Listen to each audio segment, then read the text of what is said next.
बिहार की सियासत में एक बार फिर बाजीगरों का खेल शुरू हो चुका है। कहीं सीटों का गणित है तो कहीं वोटों का रसायन। लेकिन इस बार कांग्रेस ने ठान लिया है, न सीटों की भीख मांगेंगे न बेकार की गिनती में उलझेंगे। सीधा लड़ेंगे वहीं जहां जीत की गारंटी हो। कांग्रेस की रणनीति इस बार बदली हुई है। दिल्ली में हुई अहम बैठकों के बाद पार्टी ने सीटों की वो सूची हाईकमान को थमा दी है जिन पर चुनाव लड़ना है। 2020 में 70 सीटों पर लड़कर मुश्किल में फंसी कांग्रेस ने अब फैसला किया है कि कम सीटों पर लड़ेगी, मगर वहां जहां जीत पक्की हो। खासकर मुस्लिम दलित समीकरण वाली सीटों पर कांग्रेस का पूरा फोकस है। कांग्रेस के लिए सीमांचल कोई सामान्य इलाका नहीं बल्कि नो कॉम्प्रोमाइज जोन है। यही वजह है कि कांग्रेस ने पार्टी हाईकमान के सामने साफ कह दिया है कि सीमांचल में सौदेबाजी नहीं होगी।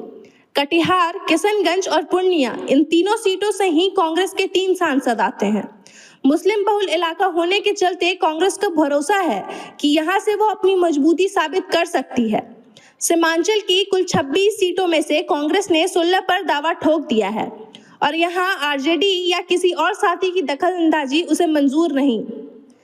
रणनीतिकार मानते हैं कि पिछली बार कांग्रेस को ऐसी सीटें दी गई जो एनडीए का गढ़ थी और यहां जीतना बेहद मुश्किल था। लेकिन इस बार कांग्रेस ने साफ कर दिया है, आरजेडी की मर्जी नहीं बल्कि कांग्रेस की पसंद चलेगी। पार्टी उन सीटों पर ही समझौता करेगी जहां से उसे अपनी विनिंग लिस्ट पूरी करनी है।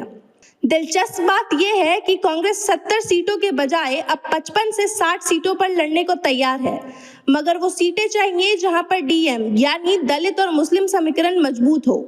यही वोट बैंक कांग्रेस की रीढ़ मानी जा रही है। लेकिन अब बड़ा सवाल यह है, क्या आरजेडी इस फॉर्मूले पर राजी होगी? क्योंकि अगर आरजेडी ने फिर से वही पुराना पैटर्न अपनाया और कांग्रेस को मुश्किल वाली सीटें थमाई, तो क्या कांग्रेस इतनी आसानी से मान जाएगी? कृष्णा अल्लूवरू पहले ही कह चुके हैं, गठबंधन में नए साथी आए हैं, सबको कॉम्प्रोमाइज करना होगा। यानी कांग्रेस अभी भी लचीलापन दिखाने का दावा कर रही है, लेकिन अंदर खाने की राजनीति कहती है कि इस बार कांग्रेस ज्यादा सीटें नहीं बल्कि जीतने वाली सीटें लेकर ही मैदान में उतरेगी। खबर का मतलब बवाल न्यूज। हमारे चैनल को सब्सक्राइब जरूर करें।